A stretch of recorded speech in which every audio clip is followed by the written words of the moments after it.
Hey, good morning Internet. Aujourd'hui, je veux adresser un message particulier à tous les guerriers et guerrières de la vie en cette fin d'année parce que j'ai eu près de moi des gens qui ont tenté des choses dans les règles de l'art.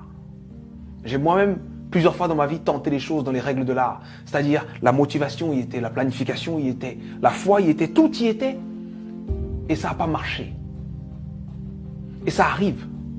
Des fois, ça arrive même que tu sais que ça va marcher, tu fais tout pour que ça marche, mais d'autres choses que tu croyais là s'effondrent. Des imprévus de la vie arrivent en angle mort et boum! Des choses qu'on peut appeler catastrophiques. Et là, tu te poses la question, mais pourquoi moi? Pourquoi c'est aussi dur pour moi? Pourquoi ça m'arrive à moi? Si tu es de ceux qui se posent cette question, il faut que je te raconte l'histoire d'un homme. Cet homme est né en 1809. En 1816, à 7 ans, forcé à travailler parce qu'on est en train d'expulser sa famille. En 1818, il perd sa mère. En 1828, il perd sa sœur. En 1831, il lance son premier business et il fait faillite. En 1832, il se présente aux élections législatives. Il perd. En 1833, il emprunte de nouveau de l'argent pour créer un business qu'il lance et qui fait faillite encore. En 1835, il rencontre une femme merveilleuse, il tombe amoureux d'elle, il se fiance et elle meurt. En 1836, il rentre dans une période sombre de sa vie, il rentre dans une dépression profonde. Et il reste alité pendant 6 mois consécutifs. Mais il se relève. Il se relève et cette même année, 1836, il se représente aux élections législatives et il perd de nouveau. En 1840, il se présente pour être électeur. Il perd. Et en 1842, il rencontre la femme avec qui il va finir sa vie, sa femme. Il tombe amoureux, il se fiance, il se marie et elle lui donne 4 enfants. Et il en perd 3.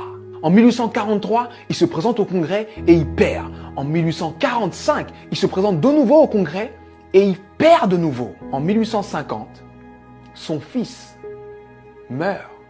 En 1854, il se présente au Sénat, il perd. En 1956, il se présente pour être vice-président, il n'a même pas 100 voix. En 1958, il se présente de nouveau au Sénat et il perd de nouveau. Et en 1960, Abraham Lincoln est élu président des États-Unis d'Amérique. Et il fait 2 mandats exceptionnels qui font de lui l'un des présidents les plus respectés et les plus impactants de l'histoire des États-Unis. C'était important que je te raconte cette histoire. C'était important que je te raconte cette histoire parce que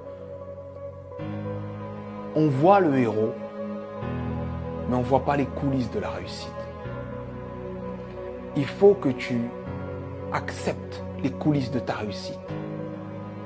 Peu importe la difficulté, peu importe ce qui se passe, peu importe ce que tu dis, sache que tant que tu respires, ton but t'attend. Tant que tu respires, ton rêve t'attend. Et je vais te dire une chose que je veux que tu gardes dans ta tête et dans ton cœur le plus longtemps possible et que tu te répètes le plus souvent possible. Les épreuves que tu trouves sur ton parcours sont adaptées à ton potentiel. Les petits potentiels ont de petites épreuves. Les gros potentiels ont de grosses épreuves. On peut tous, dans nos vies, prendre des feuilles, noter les dates des moments les moins drôles de nos vies, les moments les plus difficiles de nos vies, et faire une liste comme celle que je viens de faire pour Abraham Lincoln. Mais sincèrement, je pense que Abraham Lincoln faisait l'inverse. Pour avancer dans les coulisses de la réussite, pour avancer face à toutes ces épreuves, il faut se focaliser sur ce qu'il y a de bon, de positif, et ce qui nous donne envie d'avancer. Donc, je sais que ça peut être dur d'être au cœur de la tourmente, ça peut être dur de perdre des gens, de faire face à l'échec encore et encore et encore. Mais, concentre-toi sur ce que tu es en train d'essayer d'accomplir et accomplis-le.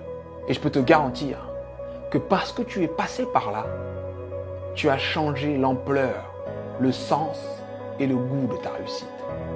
Alors traverse ces épreuves. Elles sont adaptées à ton potentiel, elles sont là pour te faire grandir. C'était Sudei. J'espère que cette vidéo t'a plu. Et si elle t'a plu, partage-la. Merci.